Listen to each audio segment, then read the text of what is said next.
Welcome to FRC Media. I'm Keith Tebow as we continue our look at the candidates running on the November 3rd state election ballot.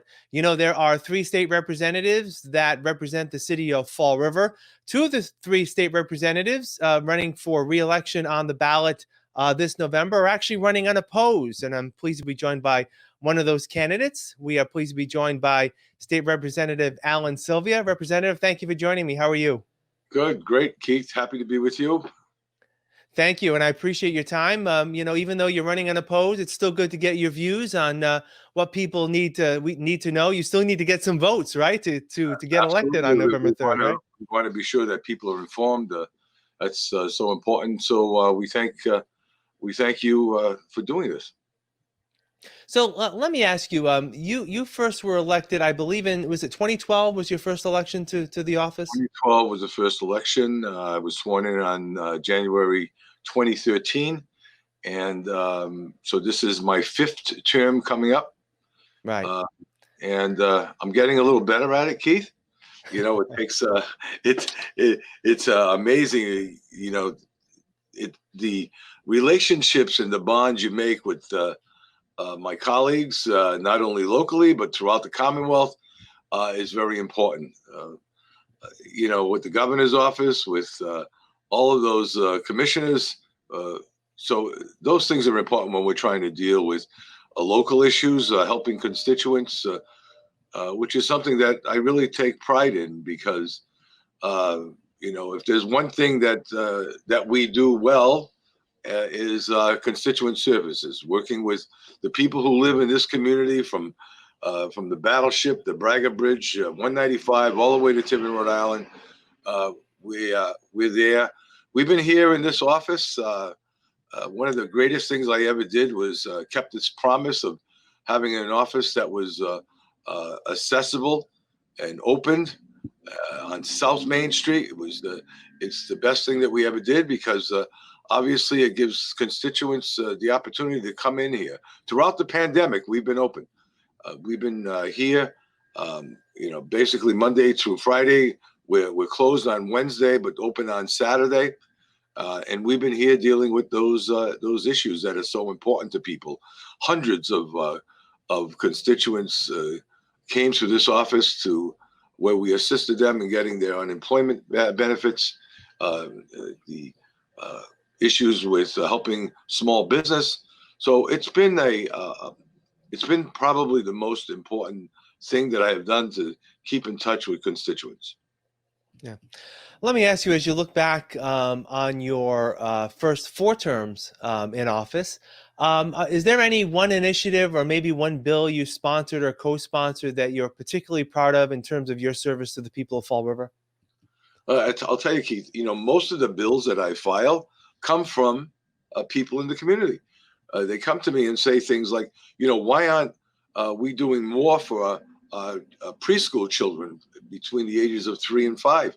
You know, why are we not getting them kids to school? So as a result of that, I filed a bill to have 3 to 5-year-olds in gateway communities. Those are the communities, the 26 other communities like Fall River, Brockton, Pittsfield, Springfield, where we have a high density population of you know, homes, families where there are issues with substance abuse, with social issues, with nutrition, and getting those children into the classroom. So I filed that legislation, and it has the support of many of my colleagues. And it's just one example, but you know, the things that I pride myself on, the work that I've done with public safety. Of course, Speaker DeLeo appointed me as vice chair of the Joint Committee on Public Safety. And as you can imagine, I've been extremely busy over these past several months with regard to police reform. And I offered my assistance in trying to make some changes that were needed, but not to attack our police. So I voted no on the piece of legislation that came through the House, and I'm happy I did, because while I want to see some changes to educate our police officers in ensuring that they are able to deal with the issues that are presented today. I certainly don't want to see them hurt in any way, because we need them. We don't need to defund police. So I stand with public safety and ensuring that people get the best services that they can. And public safety is one of the most important things. If you ask people in my community what they're most concerned with, it's that issue. Let me just follow up on the police reform bill, if I could. You voted against it in the House. It's now currently in a conference committee as we're Yep. speaking today. Is there any possibility that if changes are made, you may change in support? So, or I guess, what are your thoughts on that moving forward? Well, sure. If there are some changes that are made that would look closely at. I was concerned with the use of force issues. I was concerned with the qualified immunity issue. I think it was a piece of legislation that was, responsive of the riots and and those issues that were going on. And I think that's wrong. We have an incredible police department in Fall River, and most of the police departments in the Commonwealth are, like every profession, doctors, lawyers, Indian chiefs, even politicians. There are good and bad, and we want to root those individuals out. At the same time, we can't paint a broad brush saying that they're all no good, and we have to not give them the protections that they need. So that was the reasoning for my no vote. There were 66 of us that voted no, and we're waiting to see what comes out of the conference committee. We've been waiting now for some time. I think they're ready. They'll be ready soon. So we're looking forward to that. One of the things that we've actually talked about before, which has been important in your work within the district, is the fact that your colleagues in Boston, even though dominated by the Democratic Party, there's not that polarization that we see on a national level with Congress in Washington. We hear a lot about how the legislature and the members get along. They work to the betterment of the Commonwealth as a whole. And that also extends, obviously, to your relationship and others with the governor and lieutenant governor, who are both Republicans. Yes. And, Keith, I'm glad you brought it up, because so many people think, they watch national news, and this has been the year from it's who would have ever thought that we would see what we're seeing today? But people think that because there's great hatred and odds between the Democrats and Republicans in Washington, that we're the same. We're absolutely, totally different. I sit with Republicans, people from the other side of the aisle. Some of my colleagues in the Republican Party are very good friends. I communicate with them during the week.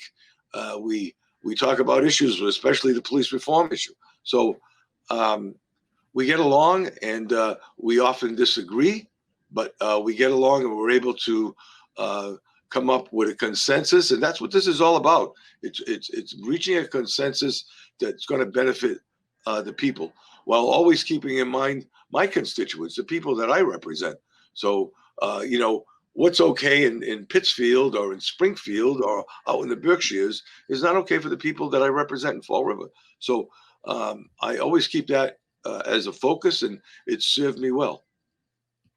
Another thing that has served the city well is the fact that our local legislative delegation, and you've worked with us to produce monthly programs with Senator Roderick's, Representatives Fiola, Representative Schmid. All of you have been in office for, I believe, Representative Fiola is the youngest member of the delegation. I believe she started in September of 2013. You started at the beginning of 2013. But the fact that you've been so cohesive as a unit, working well together to work in the best interests of Fall River, that's been important as well, right? Very important, because I'll use the same analogy that I use with the Berkshires and Pittsfield. What's okay in the south end of Fall River is very different in the north end of Fall River. So we have a higher unemployment rate. We have the nutritional issues that in families, social issues in families that don't exist in the north end of the city of Fall River. So, but we work very closely together. We communicate almost daily regarding the issues at hand, not only with the Commonwealth, but locally. Always there to add our support to the mayor. And it's a great group. I couldn't ask for a better team to work with. Senator Rodericks is, of course, chairman of Ways and Means on the Senate side. Very important to us, very important to our community, because he knows where we are. He knows this community. He knows Fall River well.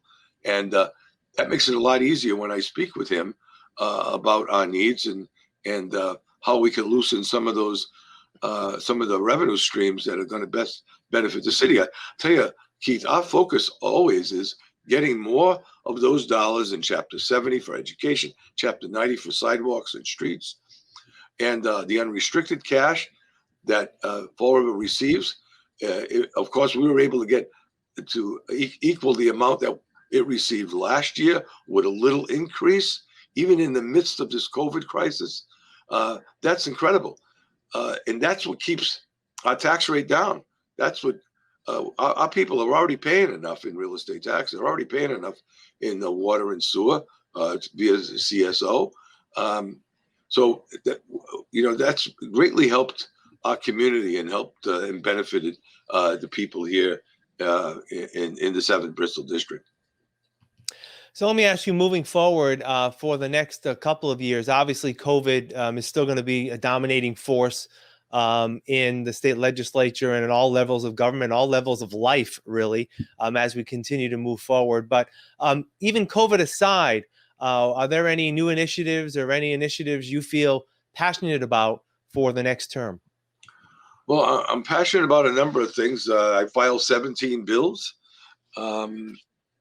They focus around elder services and reducing prescription medications for our elderly, about social treatment of our elderly, how we, the bullying issue. I filed a bill on elder bullying to better protect those vulnerable citizens who live in many of our high-rise elderly units in this community of South End of Fall River, and public safety issues.